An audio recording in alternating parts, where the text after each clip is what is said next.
So you could reset your network data there. You could reset app preferences or erase the entire infotainment system. So if it's ever giving you problems, you can do a full factory reset. And before I show you that, yeah, let's do that. So if the infotainment system is ever giving you problems, so let's say if Apple CarPlay is not working, if Google Maps isn't working, or the screen's kind of frozen up on you, you can do the full factory reset here. But the downside of doing the reset, it wipes everything. So that's going to get rid of any phones that you've connected, presets you've set up, things like that. What you actually want to do is a soft screen reboot. In order to do it, at the very bottom of the screen here, you've got this little slider.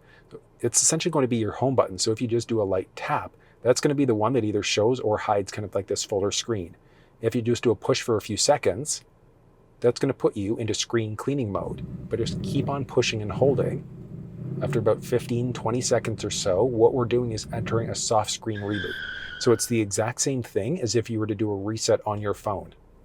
There we go.